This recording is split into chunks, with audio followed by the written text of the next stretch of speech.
सबसे पहले श्री गणेशाय का नाम लेते हैं, क्योंकि विघ्नहर्ता हैं, उनका अगर नाम ले लिया जाए तो किसी भी कार्यक्रम को सफल बनाने में हमारा आशीर्वाद और उनका आशीर्वाद हम पर यूं ही बनता है। तो सबसे पहले शुरुआत करेंगे। नमस्कार, सादर प्रणाम, आदाब, सत श्री अकाल।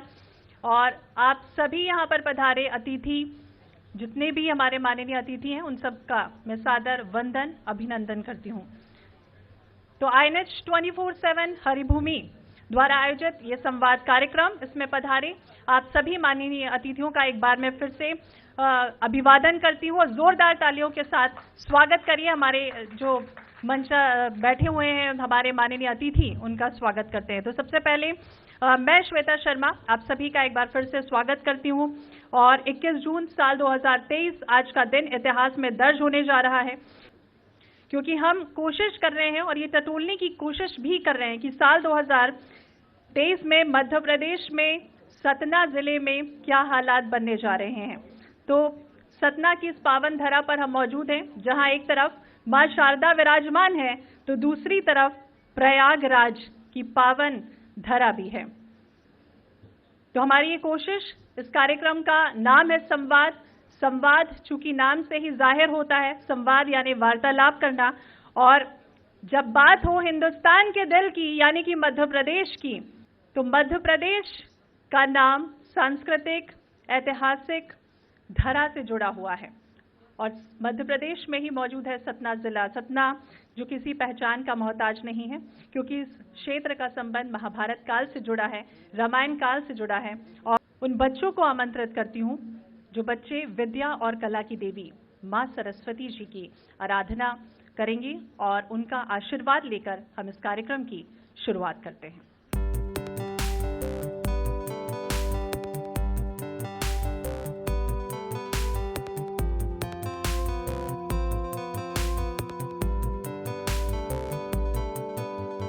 तो चलिए सबसे पहले इस पहले सेशन की हम शुरुआत करेंगे और हमारे अतिथि माननीय पूर्व मंत्री राजेंद्र शुक्ल, जो 2013 में शिवराज सरकार के कैबिनेट मंत्री का उन्हें गौरव प्राप्त है, उनसे मैं सादर आग्रह करूंगी कि वो मंच पर पधारें।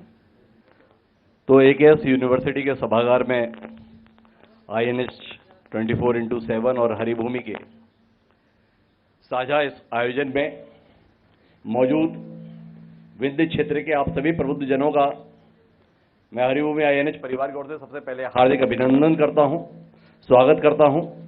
और इस बात के लिए आपसे वायदा करता हूं कि आज हम महज राजनीतिक विषयों पर बातचीत नहीं करेंगे, बल्कि आने वाले समय में विंध्य क्षेत्र का प्रवेश द्वार कहा जाने वाला सतना और ये विंध्य क्षेत्र किस दिशा में जा रहा है, इस पर खुलकर बातचीत करेंगे। चाहे वह राजनीतिक क्षेत्र के व्यक्ति हैं, चाहे सामाजिक क्षेत्र के व्यक्ति हैं, वो सब इस सभागार में मौजूद हैं।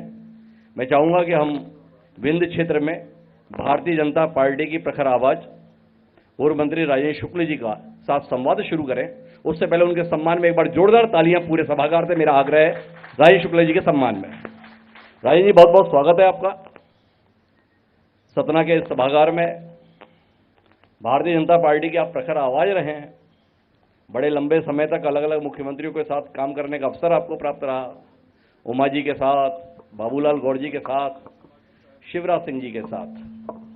पर बातचीत की शुरुआत आपसे उन 20 सालों को लेकर नहीं करनी है, बात हमें करनी है पिछले 3 सालों को लेकर।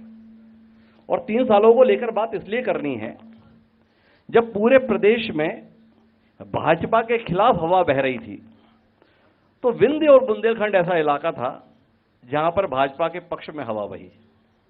और विंध्य में हवा बही, उसका एक बड़ा कारण लोग राजेंद्र शुक्ल को मानते थे। तो राजेंद्र शुक्ल जी ये बताएं कि धारा के विपरीत चला विंध्य। 30 सीटें विंध्य क्षेत्र में, 30 में से 17 सीटों पर भाजपा, 11 सीटों पर कांग्रेस, 2 सीटों पर बसपा। इसके बाद पिछले 3 सालों में मिला क्या विंध्य को, जो आप लोगों पे भरोसा किया? थोड़ा उसके विषय में बताइए ना, क्या किए आप उस समर्थन के बदले में? हिमांशु जी, मैं आपको धन्यवाद देता हूं कि आप सतना पधारे हैं। और जैसा अभी आपने बताया कि पिछले चुनाव में 30 में से 17 सीटें भाजपा, वो सही नहीं है। 30 में से 24 सीट भाजपा है जी। और कांग्रेस मात्र 6 सीटें ही जीत पाई थी। और ये हवा एंटी इनकम्बेंसी न होके प्रो इनकम्बेंसी क्यों थी, जो आपने पूछा है, तो इसमें मेरा यही कहना है कि जहाँ पे सत्ता का सदुपयोग होता है वहाँ पर एंटी इनकम्बेंसी हावी नहीं हो पाती। चाहे वो 4 लेन की शानदार सड़कें रही हों, चाहे सिंचाई का पानी लाने की बात रही हो, चाहे मेडिकल के क्षेत्र में ऐतिहासिक काम जो किए गए उसकी बात रही हो, रीवा में सुपर स्पेशलिटी हॉस्पिटल, तो 17 में मेडिकल कॉलेज। और इसलिए विकास की जो यात्रा जारी थी 2018 के पहले, वो लगातार चलती रही।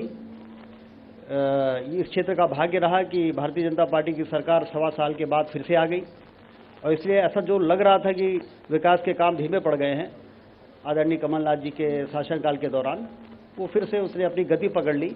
अब तो रीवा में एयरपोर्ट बन रहा है हिमांशु जी, और विंध्य क्षेत्र जहां पर अपार संभावनाएं हैं, सीमेंट बनती है तो लाइमस्टोन हमारे यहाँ है, बिजली बनती है तो कोयला हमारे यहाँ है, और इतनी पोटेंशियल होने के बाद भी हवाई सेवा न होने के कारण औद्योगिक निवेश से लेके पर्यटन की क्रांति से लेके धार्मिक आस्था के यहाँ पर केंद्र होने, मैहर का शारदा धाम और चित्रकूट, रिलीजियस टूरिज्म के भी अपार संभावना है, लेकिन एयरपोर्ट न होने के कारण जो पोटेंशियल था उसका भरपूर उपयोग नहीं हो पा रहा था। तो इस दिशा में पिछले 3 वर्षों में जो प्रयास हुए वो धरती पर उतर गए हैं, और इसलिए न पहले कोई कसर रही विंध्य क्षेत्र के विकास में, और न इन 3 वर्षों में भी कोई कसर भारतीय जनता पार्टी की सरकार ने छोड़ा है।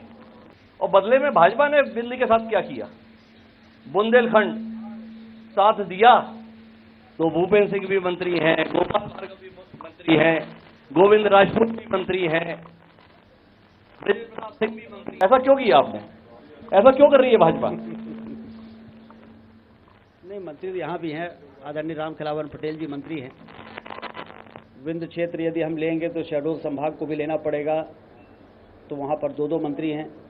बेसाहू लाल सिंह जी हमारे आदरणीय मंत्री हैं, और मीना सिंह जी हैं, स्पीकर रीवा से हैं, हमेशा से रीवा से स्पीकर रहे, तिवारी जी रहे, पहले रामकिशोर शुक्ला जी रहे, अब गिरीश गौतम जी हैं। तो राजनीतिक तवज्जो के मामले में भी हम ये नहीं कह सकते हैं कि कहीं कोई कमी की गई है। और जहाँ तक क्षेत्र के विकास और राजनीतिक महत्व का सवाल है, तो उसमें भी मैं प्रदेश कोर कमेटी का मेंबर हूं और चुनाव समिति का मेंबर हूं। सभागार से जानना चाहूंगा कि राजेश जी की बात में कितनी खना को कितना समर्थन दिख रहा है आप लोगों को? क्या आपको लगता है कि विंध्य के साथ समर्थन मिल रहा है भाजपा का उतना जो विंध्य ने समर्थन दिया है? ये विंध्य की आवाज है। राजेश जी, आप अनसुना कर रहे हैं या पार्टी अनसुना कर रही है?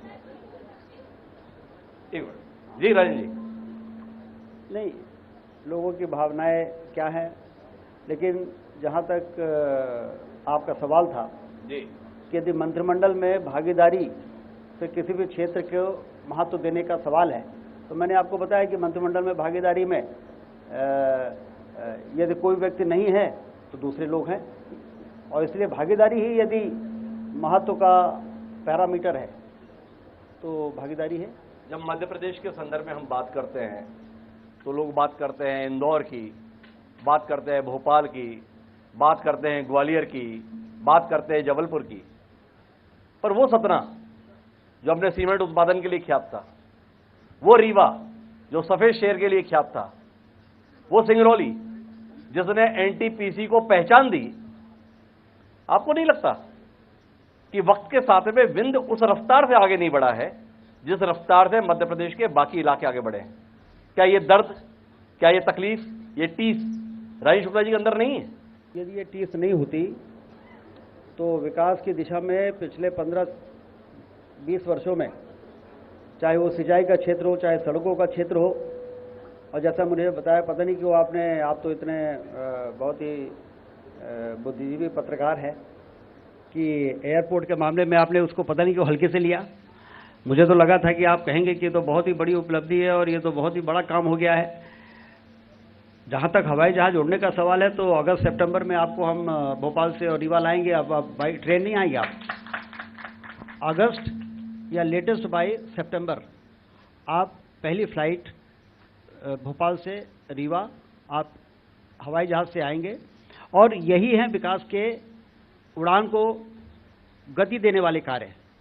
सिंचाई की नहरों का जाल, शानदार 4 लेन की सड़कों का जाल, रेलवे कनेक्टिविटी जो लंबे समय से अटकी हुई थी, सतना से सिंगरौली रेलवे लाइन में युद्ध स्तर पर काम चल रहा है। यही तो कमी थी जिसके कारण हम लोगों के अंदर एक तीर थी। ये बढ़ेंगे और भोपाल और इंदौर को भी पीछे कर देंगे। यदि कर दिया तो किसी को आश्चर्य नहीं होना चाहिए। तो इंदौर और भोपाल को पीछा करने का दावा कर रहे हैं राजन जी। इस बात पे शिकायत कर रहे हैं आप कि मैंने एयरपोर्ट की बात को इतने हल्के से क्यों लिया। अब भोपाल से तो रीवा मुझे 5 साल पहले भी हवाई जहाज से लेकर आए थे। इस बार आना चाहा तो पता चला 12 घंटे ट्रेन में चल के आना पड़ा। इसलिए वो दर्द है जो आपसे साझा हुआ। जानने की जो बात है कि आप भारतीय जनता पार्टी के इतने बड़े नेता हैं, आप बोल रहे हैं कि पिछले 20 साल में इतना विकास का काम किया है, पर ये मैहर से भी एक विधायक है, नाम है नारायण त्रिपाठी, वो भी भाजपा के हैं। वो बता रहे हैं कि विंध्य के साथ में बड़ा खराब हो रहा है और इसलिए अब तो अलग पार्टी बनाने पर विचार करना पड़ रहा है, अलग प्रदेश के संदर्भ में आवाज उठानी पड़ेगी, तभी विंध्य का उद्धार होगा। तो कौन सही बोल रहा है? आपकी पार्टी के सम्मानीय विधायक नारायण त्रिपाठी ठीक बोल रहे हैं या राजेश शुक्ला जी ठीक बोल रहे हैं? देखिए, पहले तो आपके पहले सवाल का जवाब देंगे कि जब आप 5 साल पहले हवाई जहाज से वायुदूत से आए थे 7 सीटर या 8 सीटर प्लेन से, तो रीवा हवाई पट्टी थी, हवाई पट्टी में आप आए थे। इस बार आप आएंगे तो हवाई अड्डे में आएंगे। हवाई अड्डा इस प्रकार का जो अभी 72 सीटर प्लेन को लाएगा, बाद में वो बोइंग को लाएगा। भोपाल में जिस तरह का एयरपोर्ट है उसके लिए 250 करोड़ रुपया, हम 250 एकड़ जमीन एक्वायर करके 250 करोड़ खर्च करके, और फिर 200 करोड़ रुपए स्वीकृत होंगे और फिर उस प्रकार का एयरपोर्ट बनेगा जैसा आपका रायपुर में एयरपोर्ट है। तो मेरा एक सवाल है, आप हवाई अड्डा, अब क्या है, आप रीवा के संदर्भ में इतना बता रहे हैं, हवाई अड्डा रीवा में बन जाएगा, सतना के हिस्से में क्या केवल टैक्सी से आना जाना आएगा? देखिए, आपने विंध्य की बात से शुरुआत की है जी। विंध्य में सतना भी आता है, रीवा भी आता है, सीधी भी आता है, सिंगरौली में आता है, और शहडोल, अनूपपुर, उमरिया भी आते हैं जी। और किसी अंचल में इस प्रकार की फैसिलिटी यदि बन जाती है, अब सतना और मैहर और रीवा के सेंटर पे, ऑलमोस्ट सेंटर पे एयरपोर्ट बन रहा है जी, और वहां से सीधी और सिंगरौली वालों को आसानी से वहां पहुंच जाए, इसके लिए एक विशेष रिंग रोड बनाई जा रही है, जिससे कि सीधी सिंगरौली शहडोल वालों को एयरपोर्ट में आने के लिए सतना रीवा शहर में ना आना पड़े। तो लोकेशन इस प्रकार से तय की जाती है, फिजिबिलिटी स्टडी होती है कि जिससे उस पूरे अंचल को बराबरी से वो दूरी तय करनी पड़े और किसी एक कोने में ऐसा न हो जाए कि जिसके कारण किसी एक क्षेत्र के लोगों को लंबा दूरी तय करना पड़े। तो इसलिए लोकेशन तो मैं ये मानता हूं कि कोई रीवा और सतना कोई सौतेले भाई नहीं है, जुड़वा भाई है जी। और रीवा बढ़ेगा और सतना नहीं बढ़ेगा तो विंध्य नहीं बढ़ सकता। पर आपने मेरे सवाल का जवाब नहीं दिया। भरोसा किस पे करें? लोग यहाँ बैठे हुए हैं, एक तरफ नारायण त्रिपाठी हैं, एक तरफ राजेश शुक्ला जी हैं। दूसरा सवाल, तो कुल मिलाकर आदमी उलझन में है। ये आपकी पार्टी जो इतनी अनुशासित थी, जिस पार्टी को कहा जाता था कि देव दुर्लभ कार्यकर्ता इस पार्टी के पास है, वो देव दुर्लभ कार्यकर्ताओं को तो पता पर नहीं, पर नेताओं के बीच में ये क्या हो रहा है, कैसे हो रहा है राजेश जी?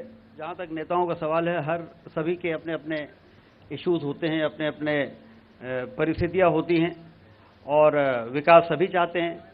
कोई विंध्य क्षेत्र बना के विकास करने की बात करते हैं तो किसी को ये लगता है कि विकास यदि हम समग्र रूप से एक बड़े स्फीयर में रहेंगे तो ज़्यादा तेज से हम विकास कर पाएंगे। मुद्दा विकास ही है, केंद्र में विकास ही है जी। और विकास जिस प्रकार से हो रहा है वही मैंने आपसे बताया है। और चल रहे विकास कार्यों को देख के हम ही नहीं, विंध्य क्षेत्र के बाहर के लोग भी कह रहे हैं कि वास्तव में जिस प्रकार का इंफ्रास्ट्रक्चर, जिस प्रकार की सुविधाएं विंध्य क्षेत्र में बहुत वो नहीं मिली, इसलिए विंध्य पिछड़ा, और वो सारी चीजें अब विंध्य को उपलब्ध हो रही हैं, इसलिए विंध्य अब आगे बढ़ेगा क्योंकि इसके अंदर पोटेंशियल है। में भी आप विकास को लेकर इतना दावा कर रहे हैं, पूरे प्रदेश में विकास के भी बड़े दावे हो रहे हैं, फिर भी चुनाव के संदर्भ में भरोसा लाडली बहना पर हो रहा है। थोड़ा समझ में नहीं आ रहा है किस पे भरोसा है, विकास पे भरोसा है या बहना पे भरोसा है? थोड़ा इसमें रोशनी दीजिए ना। देखिए, जहां तक मुख्यमंत्री शिवराज सिंह चौहान जी की बात है, आपको ध्यान होगा कि मुख्यमंत्री बनते ही उन्होंने लाडली लक्ष्मी योजना बनाई, मुख्यमंत्री कन्यादान योजना बनाई, और जो हमारी जितना बजट हमारा हमको अलाउ करता था, विकास भी करना है, सामाजिक सरोकार के कामों को भी करना है। और आज आप देखिए, जब हमने सत्ता संभाली तो हमारा बजट 35-40 हज़ार करोड़ था जी। आज हमारा 2.25 लाख करोड़ है। क्यों? क्योंकि सिंचाई की नहरों का जो जाल बचा, जो रियल डेवलपमेंट कहलाता है, 7 लाख हेक्टेयर से 42 लाख हेक्टेयर सिंचाई पहुंचाने के कारण वो सारे पूरे धरती से दौलत पैदा होने लगी। उससे हमारी आर्थिक स्थिति बेहतर हुई, हमारे बजट की साइज बढ़ी, विकास भी हुआ और सामाजिक सरोकारों के कामों को करने के लिए लाडली लक्ष्मी, मुख्यमंत्री कन्यादान योजना, किसान सम्मान निधि, और अब हमारा बजट हमको अलाउ करता है कि हम लाडली बहना योजना भी बनाकर और 1000 से हम शुरुआत करें और प्रदेश यदि इसी प्रकार से तरक्की करता रहेगा तो इसको 3000 रुपये तक पहुंचाने का हम काम करेंगे। तो ये कोई चुनाव के समय अचानक इस प्रकार की योजना लॉन्च नहीं हुई है, ये लंबे समय से चल रही योजनाओं में से एक योजना ये भी है। पर सवाल तो इस बात का है कि 2.25 लाख करोड़ का बजट हो गया राजन जी, विकास भी जबरदस्त तरीके से हो गया, आप ऐसा भरोसा दिला रहे हैं, आपकी साख भी ऐसी है कि बात में भरोसा करना पड़ता है। फिर भी प्रदेश में 2.25 करोड़ महिलाएं ऐसी हैं जो आशा भरी निगाहों से 1000 रुपये महीने के लिए अपना अकाउंट देखती रहेंगी, तो ये विकास किसका हुआ? जब 2.25 करोड़ महिलाओं को अभी भी 1000 रुपये महीने के लिए अकाउंट देखते रहना है, तो ये 20 साल में विकास किन लोगों का हुआ? देखिए, 20 सालों में हमको विरासत में क्या मिला जी? जब 2003 में हमारी सरकार बनी, मध्य प्रदेश अंधेरे में डूबा हुआ था, बिजली का संकट था, 2-3 हज़ार मेगावाट बिजली का हमारा इंस्टॉल्ड कैपेसिटी थी। बिजली के उत्पादन को बढ़ाना, जर्जर सड़कों के मामले में सड़कों को ठीक करना। मध्य प्रदेश में कौन सी सड़क चलने लायक थी? अच्छा आप ही बताइए। सतना से रीवा किस प्रकार की सड़क थी? यदि 18 से 30 साल के बच्चों को तो मालूम ही नहीं होगा। तो विरासत में इतनी समस्याओं का अंबार हमको मिला कि योजनाबद्ध तरीके से हमको आगे बढ़ना पड़ा, और आज हमारी ये परिस्थितियां हैं कि हम यदि 2.25 करोड़ बहनों को इस प्रकार से आर्थिक सुरक्षा के लिए कोई योजना हम बना रहे हैं, तो वेलफेयर स्टेट है हमारा। यदि हमारी आर्थिक स्थिति बेहतर होगी तो हम विकास के साथ साथ इस प्रकार की योजनाओं को लॉन्च करके और उनके आत्मस्वाभिमान को बढ़ाने में यदि सरकार अपना योगदान कर सकेगी, उनके कॉन्फिडेंस को बढ़ाने में, तो निश्चित रूप से इस प्रकार के काम वेलफेयर स्टेट करती है, सरकारें करती हैं। एक सवाल जहन में आता है कि आप लोगों का रोल मॉडल कौन हो गया? नरेंद्र मोदी हो गए या अरविंद केजरीवाल हो गए? ये सवाल इसलिए कर रहा हूं कि प्रधानमंत्री जी ने मंच से कहा कि यह फ्री बी की चीजें जो हैं देश या प्रदेश के लिए ठीक नहीं है, और अरविंद केजरीवाल का मॉडल है कि जितना फ्री में दिया जा सके उससे बेहतर कुछ नहीं है। मध्य प्रदेश इकाई के लिए कौन सा रोल मॉडल है? हमारा बीच का है। बिल्कुल हम अपनी अर्थव्यवस्था को ध्वस्त करके, चौपट करके फ्री बीज देना ये ठीक नहीं है जी। लेकिन यदि अर्थव्यवस्था को मजबूत करके हमने अपनी आर्थिक स्थिति ऐसी बना ली है कि उससे हम एक सपोर्ट सिस्टम एक वर्ग को दे सकते हैं जो समाज के कमजोर वर्ग मानी जाती है, जो दूसरे पर डिपेंडेंट है, जिसको अपने बच्चों को बाजार में ले जाते समय यदि 100 रुपए 200 रुपए की कोई चीज़ खरीदने के लिए बच्चा जिद करता है तो उसकी अपनी स्थिति ऐसी नहीं है कि वो बच्चे को खुश कर दे। तो ये एक सपोर्ट सिस्टम है, और ये उसी प्रकार से है जैसे हम अन्य चीज़ों में, जैसे किसानों को हम बिजली देते हैं जी। SC/ST के जो किसान हैं 5 हार्स पावर की बिजली हम उनको मुफ्त में देते हैं, जिससे कि उनको एक लेवल पे ला सकें। और किसानों को जो हम बिजली देते हैं 5 हार्स पावर की, वो पड़ती है 40,000 रुपये पर HP, और हम देते हैं उनको मतलब 5 HP की 40,000 रुपये में, जो हम उनको देते हैं 8-10 हज़ार में। उस समय तो 5,000 था जब हम ऊर्जा मंत्री थे, शुरुआत हुई थी। धीरे धीरे 10% बढ़ते बढ़ते, तो ये जो उनको एक सहारा है जिससे कि उनकी खेती लाभ का धंधा बन सके, उसी प्रकार से इस प्रकार की योजनाएं कि समाज का ऐसा वर्ग जो आर्थिक रूप से अभी आत्मनिर्भर नहीं है, उसको हम थोड़ा सपोर्ट सिस्टम दे सके, तो मुझे लगता है कि इसमें कोई बुराई नहीं है। और थोड़ा निर्णायक बातचीत की ओर चलते हैं। एक तरफ शिवराज सिंह चौहान है, 18 साल का कार्यकाल है। एक तरफ कमलनाथ है, 40 साल से भी लंबा राजनीतिक अनुभव है। किस पे भरोसा करना चाहिए जनता को, और क्यों करना चाहिए? सुशासन पे भरोसा करना चाहिए। कौन कितने लंबे समय तक रहा है, किसको कितना अनुभव है, उस अनुभव का वो उपयोग किस दिशा में कर रहा है। सत्ता का सदुपयोग और सत्ता के दुरुपयोग में बहुत बारीक लाइन होती है। थोड़ा सा भी यदि सत्ता का दुरुपयोग हुआ तो अर्थव्यवस्था से लेके और हर चीज़ें नीचे जाना शुरू हो जाती हैं। और वही सत्ता, वही विंध्य है जहाँ पर सत्ता के सदुपयोग की कमी रही। तो आपने कहा कि विंध्य क्षेत्र सब कुछ होने के बाद भी एक टीस रहती थी कि विंध्य क्षेत्र में बेसिक चीज़ें क्यों नहीं हैं, लेकिन सत्ता का सदुपयोग हो गया तो तस्वीर बदल गई है और लोग ये कहने लगे हैं कि विंध्य अब चल पड़ा है।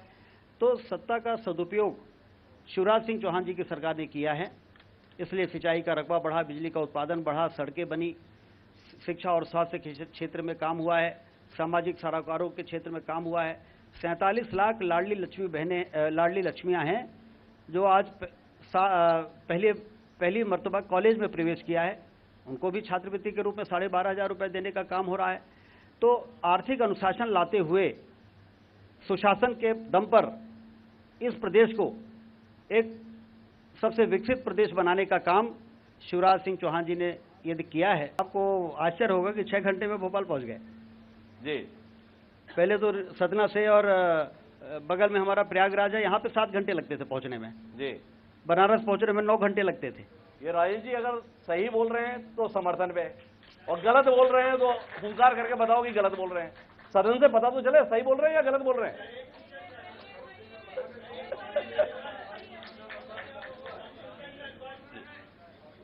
पर राजेश जी सवाल इस बात को लेकर अब है, आप देख लो कि कौन लोग विरोध में है और कौन लोग पक्ष में है जी, उसी से आप समझ जाएंगे।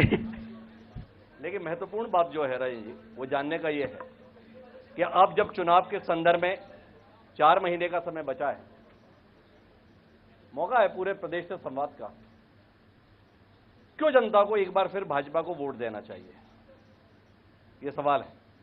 राजेश जी के पास इसका संदर्भ में क्या उत्तर है?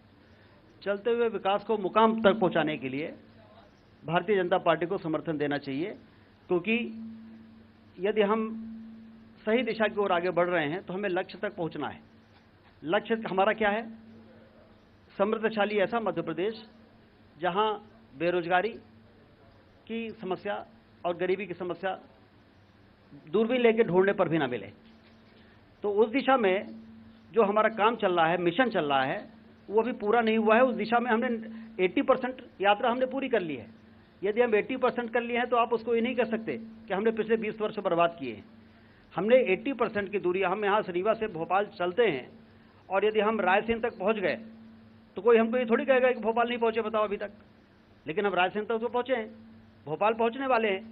तो हम अपने मिशन पर जिस दिन हम वो उस मुकाम पर पहुँच जाएंगे, जिस मुकाम पर पहुँचने के बाद हम ये कह सकेंगे कि हमने इतनी आर्थिक क्रांति ला दी मध्य प्रदेश के अंदर कि इतने रोजगार के अवसर मध्य प्रदेश के अंदर पैदा हो गए। कई विभिन्न माध्यमों से होते हैं, हेल्थ सेक्टर में रिवोल्यूशन लाना, एजुकेशन में लाना, इंडस्ट्री पे लाना, टूरिज्म में लाना, इरिगेशन में लाना, और इससे जो इकट्ठा होता है इकोनॉमी, उस इकोनॉमी से रोजगार के अवसर की बाढ़ आ जाती है। और उस बाढ़ के आने के बाद ये वही क्षेत्र है कि पहले हमारे यहाँ के बच्चे नागपुर, दिल्ली, भोपाल छोटी छोटी नौकरियों के लिए जाते थे, बंबई छोटी छोटी नौकरियों के लिए जी। आज हमारे यहाँ के युवा, आप रीवा में देखिए, सतना में देखिए, बड़े बड़े ब्रांडेड शोरूम आ रहे हैं यहाँ पर। लोगों को लगने लगा है कि पोटेंशियल है यहाँ पर, क्योंकि किसानों के जेब में पैसा आ गया है तो वो खर्च कर रहा है बाजार में। मल्टी स्पेशलिटी हॉस्पिटल रीवा में 5 बन गए, 5 बन रहे हैं। सुपर स्पेशलिटी रीवा में आ गया। आज वहाँ पर बाईपास सर्जरी, एंजियोप्लास्टी से लेके न्यूरो के तमाम वो इलाज जिसके बारे में हम कल्पना नहीं कर सकते थे। जब हम विधायक बने थे तो CT MRI की मशीन नहीं थी रीवा में, और आज हम किडनी ट्रांसप्लांट करने की तैयारी कर रहे हैं रीवा में। तो इसलिए ये जो विकास है हमारा, और जब ये काम होते हैं तो फिर रोजगार के अवसर पैदा होते हैं। अब इतने होटल रीवा में बन रहे हैं कि वहाँ पर हमने फूड क्राफ्ट इंस्टीट्यूट खोला।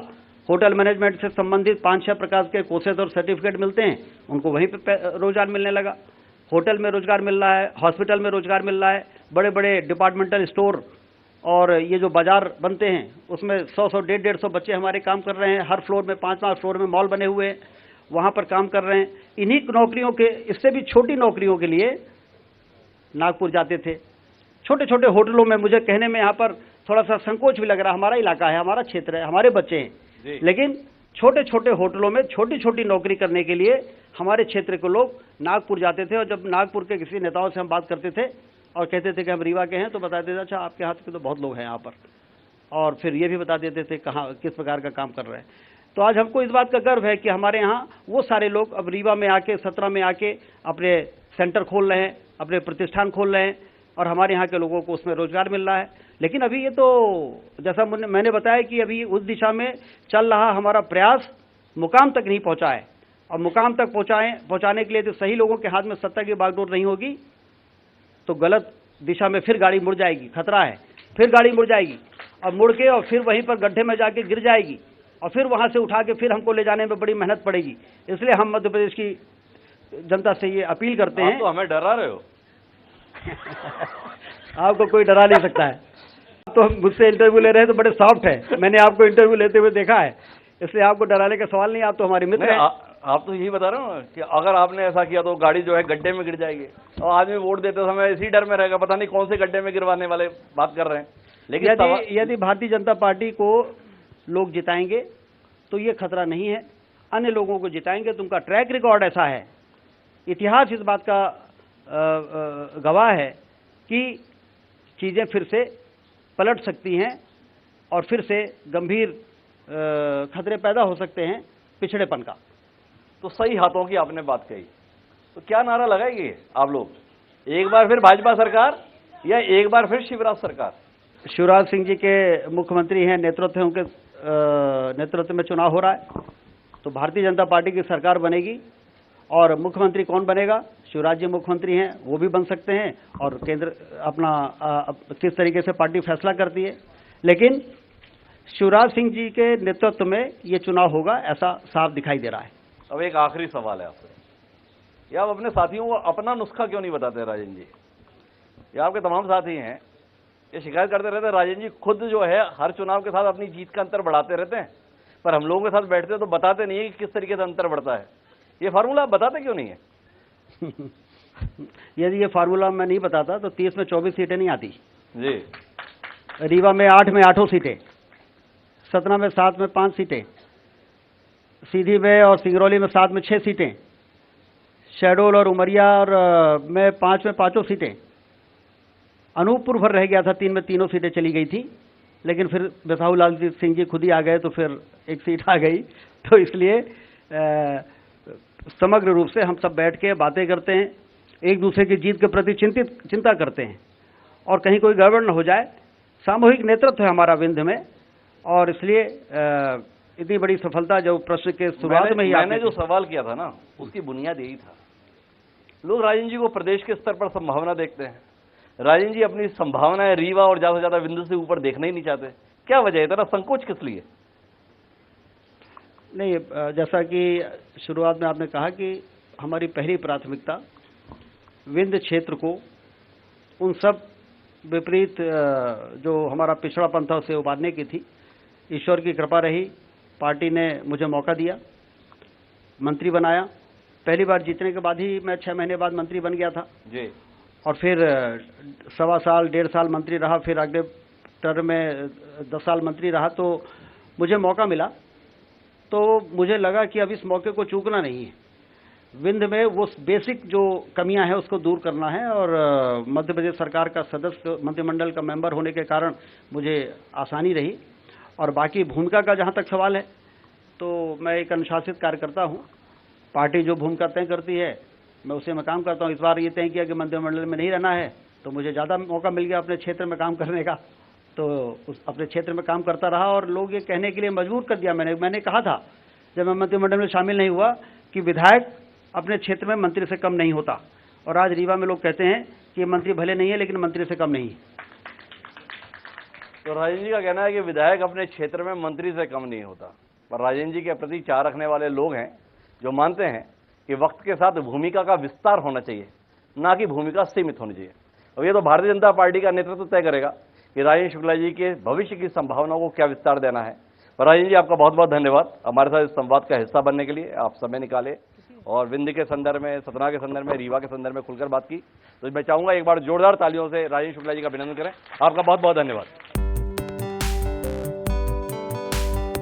अब हमारे साथ संवाद की अगली कड़ी में एक ऐसी विभूति हैं जिनकी पहचान केवल एक क्षेत्र में नहीं है, वह केवल राजनीतिक क्षेत्र में ही पहचान नहीं रखते हैं, वह सामाजिक क्षेत्र में, धार्मिक क्षेत्र में भी वैसी ही पहचान रखते हैं जैसे राजनीतिक क्षेत्र में रखते हैं।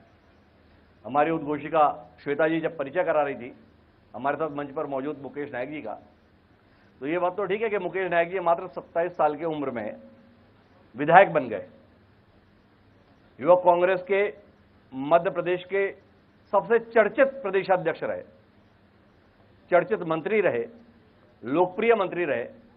जब मैं कॉलेज में पढ़ा करता था तब उच्च शिक्षा विभाग के मंत्री मुकेश नायक जी हुआ करते थे और मुकेश नायक जी का मैं तब से फैन भी रहा। लेकिन मुकेश नायक जी जितने बढ़िया राजनीतिज्ञ रहे उतने ही बढ़िया कथावाचक भी रहे। रामायण की ऐसी कौन सी चौपाई है रामचरितमानस की जो मुकेश नायक जी को याद नहीं? श्रीमद् भागवत का ऐसा कौन सा प्रसंग है जो मुकेश नायक जी को कंठस्थ नहीं? रेड क्रॉस के माध्यम से काम की अगर बात करें तो क्या काम उन्होंने नहीं किया? महर्षि महेश योगी जैसी विभूति के साथ मिलकर काम करने का सौभाग्य भी मुकेश नायक जी को मिला। तो ऐसे विंध्य क्षेत्र में आज मुकेश नायक जी जो बगल में बुंदेलखंड से ताल्लुक रखते हैं, दमोह से विधायक रहे, पन्ना जिले के अंतर्गत विधायक रहे, वो हमारे बीच में है। मैं चाहूंगा ऐसी विभूति का एक बार जोरदार तालियों से सम्मान हो। और मुकेश जी बहुत बहुत स्वागत आपका। इतने सारे परिचय आपके साथ में हैं, पर उसके साथ साथ एक परिचय ये भी तो है कि भारतीय राष्ट्रीय कांग्रेस के आप प्रमुख नेता हैं। उस भारतीय राष्ट्रीय कांग्रेस के आप प्रमुख नेता हैं जिसके साथ लोग इतिहास तो याद रखते हैं पर भविष्य को लेकर सशंकित रहते हैं। यह भविष्य को लेकर आपके बड़ी चिंता है, क्या कहते हैं अपनी भविष्य को लेकर, चिंताओं को लेकर? नहीं, हमें ऐसा लगता है ना अतीत में खोया हुआ रहना चाहिए, ना भविष्य के प्रति चिंतित रहना चाहिए, वर्तमान में रहना चाहिए। और मुझे लगता है कि हमारा वर्तमान बहुत अच्छा है। देखिए, जो प्रश्न मूल में है आपके जी, उसका आंसर करना जरूरी है। इस देश में पिछले 30-35 सालों में भूख, गरीबी, अज्ञान और अशिक्षा जैसे सवालों पर बहस बंद हो गई है। एक समय भारत में ऐसा था जब बड़े बड़े ज्ञानी प्रश्न उठाते थे और उससे भी बड़े बड़े ज्ञानवान लोग उसके उत्तर देते थे। आज देश का ये हाल है कि मूर्ख लोग सवाल उठाते हैं और पूरा देश उसमें गुत्थम गुत्थी करता है। देखिए, जो नैरेटिव चेंज करने का ट्रेडिशन है और भूख, गरीबी, अज्ञान और अशिक्षा जैसे गंभीर सवालों पर जो बहस बंद हुई, उसका बुनियादी कारण है कि पिछले 30-35 सालों में भारतीय जनता पार्टी ने अपने एक अलग राम की सृष्टि की है, एक अपने अलग राम को गढ़ लिया है। जी, 2 मिनट लूंगा मैं आपका। ये वो राम है जो शबरी के राम नहीं है, जो केवट के राम नहीं है, जो निषाद राज के राम नहीं है, जो भारतीय संस्कृति, धर्म और परंपरा के राम नहीं है। ये राम पोलराइजेशन और मनोवैज्ञानिक लोगों के बीच में बंटवारे और रेखा खींचने के काम आते हैं। ये आस्थाओं का देश है, विश्वास का देश है, श्रद्धा का देश है। और मैं राम कथा बोलता हूं और इसलिए आप सहज रूप से समझ सकते हैं कि प्रभु राम से मेरा क्या संबंध है। एक प्रसंग है कि जब लंका के रणांगण में दोनों सेनाएं आमने सामने खड़ी हुई और विभीषण ने रावण की असंख्य सैन्य बल को देखा, ऐसा लगा जैसे काले मेघ उन्होंने धरती को और बादलों को ढक लिया हो। ऐसा असंख्य सैन्य बल, बड़े बड़े मायावी विमान, बड़े बड़े राक्षस और उनके बड़े बड़े शस्त्र। और बगल में राम को देखा तो पैर में पादुकाएं नहीं, शरीर में कवच नहीं, आजू बाजू मूक और भावहीन बंदर भालू खड़े हुए। तो विभीषण ने कहा, भगवान राम से प्रेम के अधीर होके भगवान के ऐश्वर्य को भूल गया और कहने लगा कि भगवान इन पर कैसे विजय होगी, है ना। रावण रथी विरथ रघुवीरा, देख विभीषण भयउ अधीरा, नाथ नरथ नहीं तर पद त्राना, कही विधि जीतव वीर बलवाना।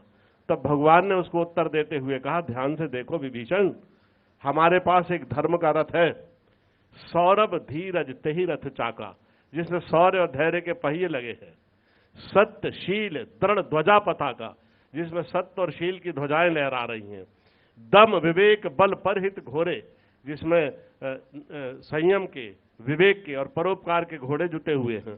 क्षमा कृपा समता रजु जोरे, जिसमें क्षमा कृपा और समता की लगामें लगी हुई हैं। ध्यान से देखो, जब भगवान ने उसको उपदेश दिया तब उसको अपने निज स्वरूप का ज्ञान हुआ और भगवान के जो ऐश्वर्य को वो भूल गया था उसका बोध हुआ। मैं ये कहना चाहता हूं, ये राम जो 30-35 सालों में भारत में गढ़े गए हैं, ये उन विभीषण के राम नहीं है, ये वोट दिलाने के काम आने वाले राम है, ये विभाजन करने वाले राम है, ये पोलराइजेशन करने वाले राम है। बात तो बड़ी सुंदर कर दी आपने नायक जी, पर कांग्रेस के पास कौन से राम है? कांग्रेस के पास तो वो राम है कि जिस गीता प्रेस ने 100 साल से इस देश में सनातन धर्म को घर घर तक पहुंचाने का काम किया है। ये जो रामचरितमानस की चौपाइयां आप यहां सुना रहे हैं और लोग बने मन बुदबुदा ले रहे हैं, उन्होंने गीता प्रेस की इन किताबों से पढ़ा। आपकी पार्टी को तो गीता प्रेस को मिलने वाले सम्मान पर भी ऐतराज है, तो आपके कौन से राम है? ये तो सवाल है ना। ये इस विषय पर बहुत लोगों को भ्रम है। सामने बैठे सभी लोगों को मैं स्पष्ट कर देना चाहता हूं कि जिस रेफरेंस में ये बयान आया है, मैं सहमत हूं या नहीं हूं ये भी बताऊंगा, लेकिन जिस रेफरेंस में ये बयान आया है, आजादी की लड़ाई में गीता प्रेस गोरखपुर ने महात्मा गांधी के खिलाफ 5 लेख छापे थे। ये 5 लेख, जिसमें महात्मा गांधी को भारत की भूमिका को लेकर, उनके नेतृत्व को लेकर, आजादी की लड़ाई को लेकर महात्मा गांधी की बहुत तीखी आलोचना की गई थी और उसमें उनके समतामूलक और समावेशी दृष्टिकोण को क्रिटिसाइज किया गया था उन लेखों में। उसको, उन लेखों को लेकर यह आपत्ति जताई गई है कि जिस गीता प्रेस गोरखपुर ने महात्मा गांधी के खिलाफ आजादी की लड़ाई में अभियान चलाया, उस गीता प्रेस गोरखपुर को आपने महात्मा गांधी सम्मान दे दिया। ये इस बात को लेके अब मैं ये बता दूं कि मैं सहमत हूं या नहीं हूं।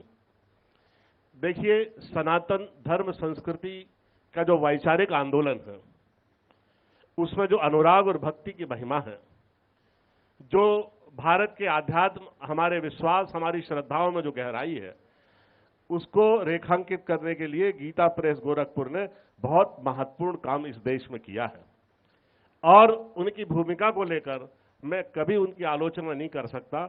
और गीता प्रेस गोरखपुर ने जो भारतीय धर्म, संस्कृति, परंपरा, हमारे वैदिक वांग्मय, यहां तक कि ऋग्वेद, सामवेद, अथर्ववेद, स्थापत्यवेद, धनुर्वेद, आयुर्वेद और गंधर्ववेद, इससे लेकर जो वेदों का यूनिफाइड फील्ड है, जिसमें शिक्षा, निरुक्त, व्याकरण, छंद, प्रतिशाख, न्याय, वैशेषिक, अरण्यक, ब्राह्मण्य, सांख्य, योग, दर्शन, कर्म, मीमांसा, ज्योतिषमती प्रज्ञा, उपनिषद, शास्त्र और पुराण, वेदों के इन 27 क्षेत्रों का जो गीता प्रेस गोरखपुर ने प्रकाशन किया है, उसको लेके हम सदैव उसके प्रति नतमस्तक रहेंगे और अनुग्रह भाव से भरे रहेंगे और इस भूमिका की हम प्रशंसा करते हैं और हम उनकी कभी आलोचना नहीं कर सकते। मुझे लगता है कि इतनी सावगोई से बात कहने के लिए एक बार मुकेश नायक जी के समर्थन में जोरदार तालियां हो जाए।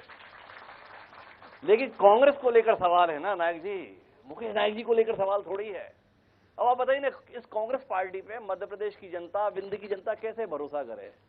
कर्नाटक में चुनाव होता है तो बोलते हैं कि बजरंग दल पे प्रतिबंध लगाएंगे, मध्य प्रदेश के संदर्भ में बात होती है तो बजरंग सेना का कांग्रेस में विलय कराएंगे। समझ ही नहीं आता है कि आप चाह क्या रहे हैं। एक तरफ ये भाजपा के राम वो राम नहीं है आप कहेंगे, और कांग्रेस के दफ्तर में कमलनाथ जी हनुमान चालीसा का जय घोष कराएंगे। तो हम समझ नहीं पा रहे हैं कि हम आपको नहीं समझ पा रहे हैं या आप हम लोगों को नहीं समझ पा रहे। थोड़ा समझाइए। नहीं, मैं इसका सीधा उत्तर देना चाहता हूं जी, बिना किसी लाग लपेट के। देखिए, पिछले 30-35 सालों से भारत में भारतीय जनता पार्टी ये कोशिश कर रही है कि बीजेपी हिंदुओं की पार्टी है और कांग्रेस मुसलमानों की पार्टी है। आप यही पूछना चाहते ना कि कांग्रेस पार्टी किसकी पार्टी है, तो इसका आंसर कर देता हूं। अगर बीजेपी ये कह रही है कि वो हिंदुओं की पार्टी है, तो 200 रुपए लीटर तेल मिल रहा है, हिंदुओं को 100 रुपए लीटर क्यों नहीं दे रहे? अरे सुनिए प्रभु, मैं बात ये, अरे वोट लेने के लिए हिंदू है, बाकी में सब बराबर है। ये बुराई में समाजवाद है, बीमारी में समाजवाद है, और जब स्वस्थ रहे तो समाजवाद नहीं है। ऐसे कैसे होगा? आप हिंदुओं को, मैं बात कर रहा हूं कि आप हिंदुओं को दे क्या रहे? मैं चाहूंगा कि एक चर्चा की आप बनी रहे। क्या दे रहे हिंदुओं को, मैं ये बात कर रहा हूं। जी, आप जब इतने बड़े पैमाने पर भारत में हिंदुओं का वोट ले रहे हैं, तो मैं ये पूछ रहा हूं कि इतने बड़े देश में हिंदुओं को सहूलियत क्या दे रहे हैं? आप रोजगार दे रहे हैं, आप महंगाई में कमी कर रहे हैं हिंदुओं को। 54% महंगाई बढ़ी है पिछले 8 सालों में, 54% महंगाई बढ़ी है देश में। आप कह रहे हैं कि इंफ्रास्ट्रक्चर प्रोवाइड किया, आप कह रहे हैं कि माननीय हमारे शुक्ला जी ने कहा कि गुणात्मक रूप से मध्य प्रदेश में बजट की योजना का आकार बढ़ा है, गुणात्मक रूप से। मैं जब मंत्री था तब 21,000 करोड़ रुपए मध्य प्रदेश का बजट था। जब मैं पहली बार विधायक बना तो पहले साल का बजट 3600 करोड़ रुपए था। जब भारत का पहला बजट बना 1951-52 में तो पूरे भारत का बजट 225 करोड़ रुपए था। आज केवल भारत ने एक्सपोर्ट 30 लाख करोड़ का किया है और 40,000 करोड़ का योजना का आकार है सेंट्रल गवर्नमेंट का, और मध्य प्रदेश का बजट 3.5 लाख करोड़ है आज। और ये कह रहे हैं कि मध्य प्रदेश भर ने योजना का आकार बढ़ाया। अगर शुक्ला जी आप ये बता देते कि महाराष्ट्र का बजट कितना बढ़ा, उत्तर प्रदेश का बजट कितना बढ़ा, आंध्र प्रदेश का बजट कितना बढ़ा, राजस्थान का बजट कितना बढ़ा, तमिलनाडु और आंध्र प्रदेश का बजट कितना बढ़ा, तो श्रोता समझ पाते कि ये ग्रोथ समान रूप से पूरे भारत की हो रही है या केवल मध्य प्रदेश भर की हो रही है। आप सड़कों और बुनियादी सुविधाओं की बात करते हैं, इंफ्रास्ट्रक्चर की, आपने बिजली की बात करी। मैं उस समय मिनिस्टर था जब छत्तीसगढ़ और मध्य प्रदेश दोनों राज्य एक थे। मध्य प्रदेश की पूरी सरकार ने विद्युत परियोजनाओं पर, सिंचाई परियोजनाओं पर, छत्तीसगढ़ भारत का सबसे गरीब राज्य होने के नाते पूरी शक्ति वहां लगाई बिजली के उत्पादन के लिए, औद्योगिक संगठनों के लिए। लेकिन जैसे ही विभाजन हुआ तो छत्तीसगढ़ ने मध्य प्रदेश को बिजली देना बंद कर दी और मध्य प्रदेश में बहुत कम बिजली बची, जितनी जरूरत थी उतनी बिजली नहीं बची और सरप्लस बिजली छत्तीसगढ़ में चली गई। ये कारण है हमारे पिछड़ने के और हमारे नॉन परफॉर्मेंस के। मैं दूसरी बात बता दूं, ये नहीं बताया शुक्ला जी ने कि कितना लोन लिया मध्य प्रदेश की सरकार ने। जी 25,000 करोड़ रुपए ऋण था मध्य प्रदेश की सरकार के ऊपर, 25,000 करोड़, और आज 3,90,000 करोड़ रुपए सरकार के ऊपर लोन है। 3,90,000 करोड़, यानी टोटल वार्षिक योजना का पूछ लो शुक्ला जी से, 20% ब्याज में जाता है। 3.5 लाख करोड़ का 20% लगा लो, कितना लगा लो। अगर 5 साल में जितना हमारा बजट था जब हम मंत्री थे उतना ब्याज में चला जाता। आजादी के बाद हिमांशु भाई उस हॉस्पिटल ने लीवर ट्रांसप्लांट किया। किसी भी सरकारी और गैर सरकारी हॉस्पिटल में पहला हॉस्पिटल था जिसने लीवर ट्रांसप्लांट किया। आपने सुपर स्पेशलिटी बना दिया। जरा इनसे पूछो कि ये किडनी ट्रांसप्लांट करने जा रहे हैं, नेफ्रोलॉजिस्ट है क्या इनके हॉस्पिटल में, यूरोलॉजिस्ट है क्या इनके हॉस्पिटल में, इनके हॉस्पिटल में डीएम न्यूरोफिजिशियन है राजेंद्र जी बता और रहे इनके हॉस्पिटल। अरे यार 15 दिन छुट्टी पे रहता, 15 दिन आता, लोग पूरा बता रहे हैं। इनके यहाँ जो उनकी गैर मौजूदगी में बयान नहीं दे रहे हैं, नहीं ये बात ध्यान रहे। लेकिन आपने जानना उनकी मौजूदगी में बयान दे रहा हूँ, उनका बड़ा आदर करता हूँ, लेकिन बड़ा सम्मान करता हूँ। नायक साहब और सड़क, इन दो में जो बंटाढार हुआ उसके चलते मध्य प्रदेश में कांग्रेस का बंटाढार हो गया। आप तो पूरी की पूरी जिम्मेदारी छत्तीसगढ़ के विभाजन को दे दिए। ये दिग्विजय सिंह योजना का हृदय परिवर्तन हो गया क्या? हिमांशु भाई, आप छत्तीसगढ़ में रहते हैं, आप अच्छी प्रकार से जानते हैं कि क्या हुआ जी, है ना। ये जितनी बिजली परियोजनाएं मध्य प्रदेश ने बनाई थी और उस पर जो विपुल धनराशि खर्च की थी, चाहे वो हाइडल प्लांट हो, चाहे वो अपने थर्मल प्लांट हो, दोनों प्रकार के प्लांट सबसे ज्यादा छत्तीसगढ़ में बने थे। और जब मध्य प्रदेश और छत्तीसगढ़ का विभाजन हुआ तो वो सब प्लांट छत्तीसगढ़ में चले गए। और जो बाकी प्लांट बनाए थे, भैया जानते हैं, राजेंद्र भाई हमारे ऊर्जा मंत्री रहे हैं, वो जानते हैं कि चाहे सिंघाजी परियोजना हो, चाहे इंदिरा सागर परियोजना हो, चाहे बाण सागर पर बनी हुई बिजली की विद्युत परियोजना हो, इसका काम कांग्रेस के जमाने में हुआ। केवल इन्होंने उद्घाटन किया और फीते काटे, और जब परिणाम आने का मौका आया तो स्वाभाविक रूप से जिसकी सरकार है उसको क्रेडिट मिल गई।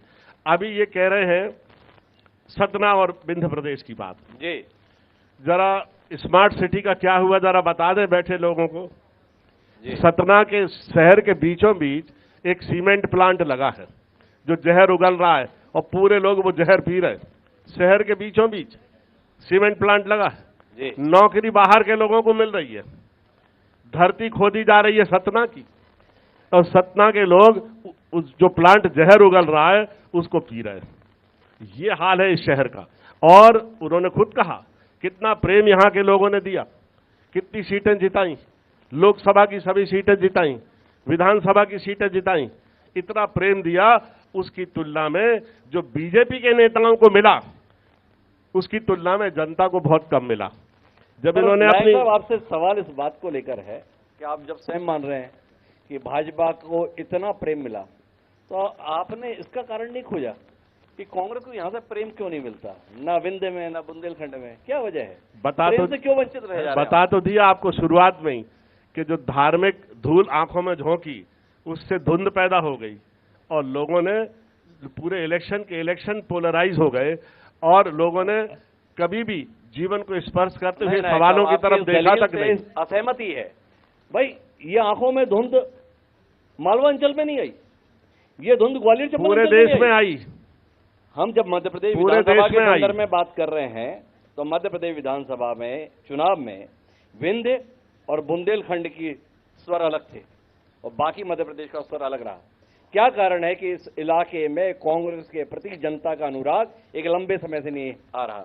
क्या कारण है कि लंबे समय से विधायक या सांसद कांग्रेस के टिकट पर जीत पाने में सफल नहीं हो पा रहे? मुकेश नायक इस अंचल के ही हैं, कोई तो कारण खोज पाए होंगे या केवल राम जी को जिम्मेदार ठहरा के नहीं मैं बताता हूं चाहते हैं? नहीं मैं बताता हूं आपको। देखिए, बिंध और बुंदेलखंड दोनों अंचलों की आपने चर्चा की जी। यहां जो डिस्ट्रीब्यूशन ऑफ वोट्स है, जो मतों का विभाजन है, उसका फायदा भारतीय जनता पार्टी को मिला।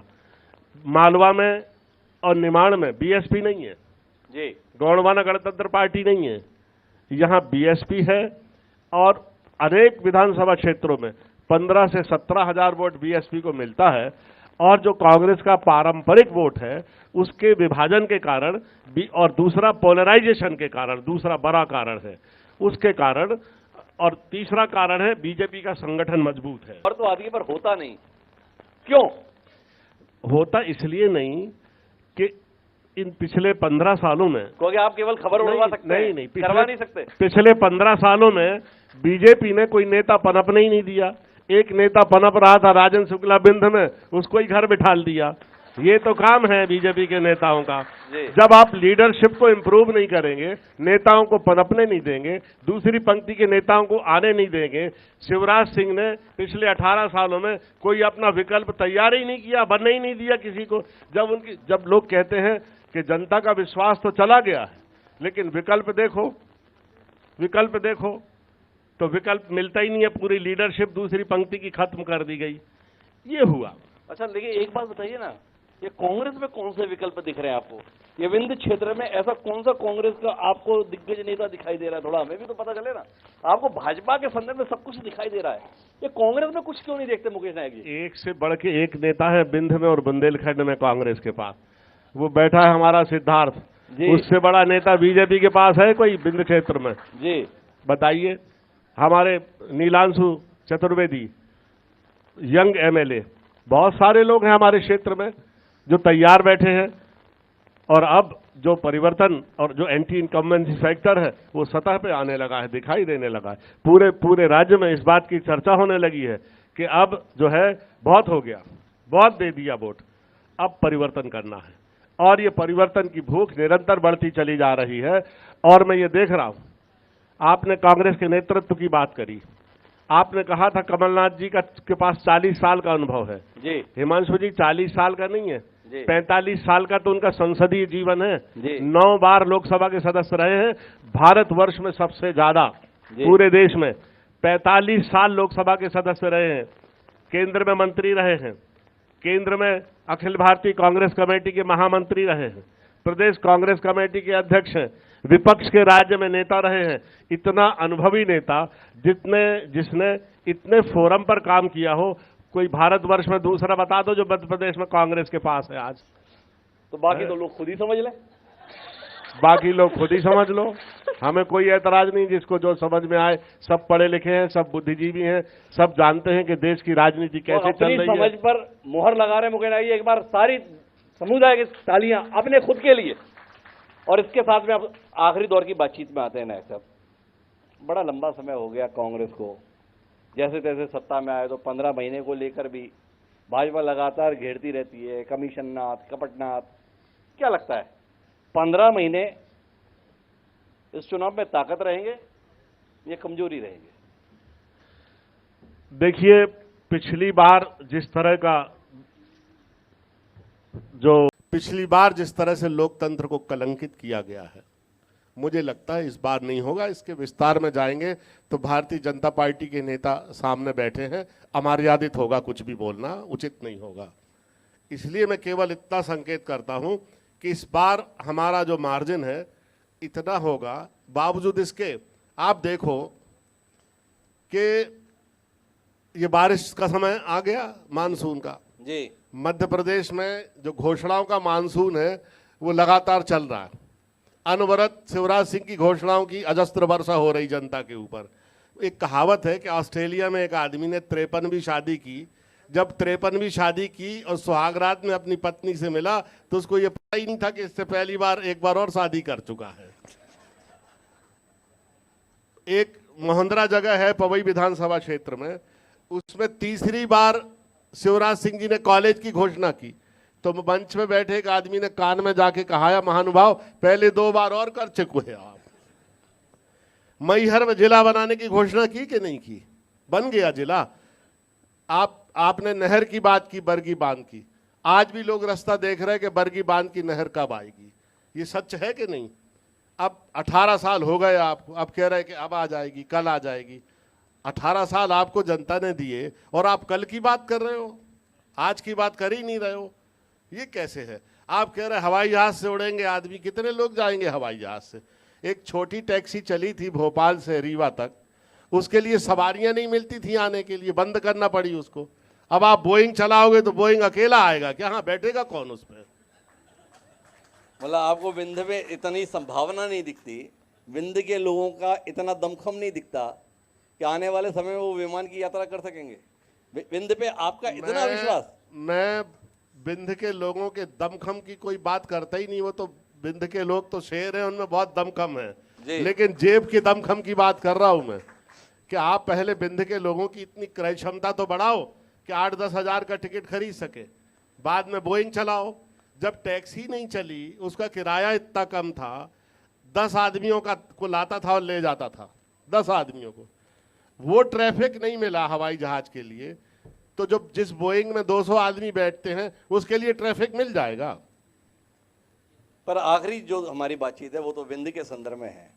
राजेंद्र शुक्ला जी ने बड़ी दमदारी से कहा, भाई विंध्य तो पूरी तरीके से बदतर हालात में था, बड़ी मेहनत लग रही है हम लोगों को विंध्य को ठीक करने में। 18-20 साल में काफी कुछ ठीक कर दिया है, बस अब अंतिम रूप से ठीक होने वाला है। इस आरोप पे क्या कहना है? विंध्य के साथ आप लोगों ने ऐसा क्यों किया भाई? अब और क्या ठीक होगा भैया? जब विकास यात्रा निकली इनकी तो लोगों ने कहा नेताओं से कि आपका विकास हुआ है कि जनता का विकास हुआ है? आपने जिले भर की जमीनें खरीद ली, आपने के पास साइकिल थी, आपने स्कॉर्पियो और फॉर्च्यूनर खरीद ली, आपने महल जैसा मकान बना लिया। आप जिले में आपके मुनीम बैठे हैं, खाता लिए कि किसकी जमीन बिक रही है, नाम बताओ, जाके हमें खरीदना है। और कितना विकास करोगे भैया आप? थोड़ा 18 साल में अपना बहुत विकास कर लिया, आप जरा छोड़ो कुर्सी। तो अब आप लोगों को विकास का मौका दें? नहीं, जनता को विकास का मौका दें। तो आखिरी सवाल मुकेश नायक जी संवाद का, कांग्रेस के पास ऐसा क्या है बताने के लिए जिसके आधार पर आपको लगता है कि अब भाजपा नहीं, यहां के लोगों को भी कांग्रेस के साथ जाना चाहिए? आखिरी सवाल। कांग्रेस के पास एक अपना स्वर्णिम इतिहास और विरासत है। इस देश में इतनी लोकतांत्रिक संस्थाएं, लोकसभा से लेकर ग्राम पंचायत तक, ये कांग्रेस की देन है। लोकतंत्र का सबसे बड़ा घर दुनिया का भारत, ये कांग्रेस की देन है। भारत का संविधान, ये कांग्रेस की देन है। समता मूलक दृष्टिकोण, ये कांग्रेस की देन है। एक समावेशी दृष्टिकोण, ये कांग्रेस की देन है। पूरी दुनिया में यहाँ का नागरिक जो शांति, सौहार्द और मिलजुल कर काम करने के लिए जाना जाता है और पूरे दुनिया में यहाँ की वर्कफोर्स को जो अप्रिशिएट किया जाता है वो कांग्रेस की देन है। कांग्रेस ने इस देश में एक गंगा जमुना संस्कृति के लिए अपनी आहुति दी और आज भी हम उसके लिए लड़ रहे हैं, जिसके कारण हमें ये समझा जाता है कि हम केवल एक वर्ग का समर्थन कर रहे हैं। हम चाहते हैं कि भारत की सामूहिक चेतना 140 करोड़ लोगों की इस देश के निर्माण में लगे, सृजन में लगे। हम मिलजुल कर काम करें, काम करने का वातावरण हो, देश में शांति हो और विकास के अवसर सबके लिए बराबर से मिले। नायक साहब, दो शिकायत है। एक तो हमने पूछा था कि भाई आप ऐसा क्या करेंगे जिसके कारण यहाँ की जनता आप पे भरोसा करे, तो आपने हमें सारे नारे बता दिए, ये नहीं बताया कि क्या करेंगे। एक तो ये, दूसरा हमने विंध्य के भरोसे की बात कही थी, भाई विंध्य से आपको भरोसा नहीं मिल रहा, तो आपने इस बार भी विंध्य के संदर्भ में बात नहीं की, पूरे 140 करोड़ लोगों की बात की। ये विंध्य के लोगों के भरोसे के लिए सवाल था, विंध्य के लिए बताने के लिए कुछ नहीं किया नायक साहब आपके पास। विंध्य के लिए काम करेंगे, यहाँ के औद्योगिक संगठनों के लिए, यहाँ की जो बची हुई सिंचाई परियोजनाओं के लिए, यहाँ की अधूरी नहरों के लिए, यहाँ सुपर स्पेशलिटी हॉस्पिटल में जो डॉक्टर नहीं है उसमें डॉक्टर की पोस्टिंग के लिए है, और जो भी काम अधूरे रह गए हैं और उन अधूरे कामों को हम लोग पूरा करेंगे, ये हमारा संकल्प है। तो नायक साहब बता रहे हैं भाई भाजपा के कार्यकाल में जो कुछ भी अधूरा रह गया है तो चिंता ना की जाए, अगर उन्हें मौका मिला तो उन सारे अधूरे कार्यों को पूरा कर देंगे। अब ये राजेश शुक्ला जी को तय करना है कि चुनाव तक भाजपा कोई काम अधूरा छोड़ेगी या काम पूरा कर देगी। तो भाई काम पूरा हो गया तो मुकेश नायक जी को मौका देने की क्या जरूरत है। पर कुल मिलाकर मुकेश नायक जी और उनकी पार्टी का हौसला बुलंद है। उनकी बातों से लग रहा है कि इस बार उन्हें उम्मीद है कि विंध्य और बुंदेलखंड की जो जनता लंबे समय से उनसे रूठी हुई है, इस बार कुछ ना कुछ मोहब्बत जरूर उनके प्रति भी दिखाएगी। तो नायक साहब, हमारी शुभकामनाएं आपके साथ है।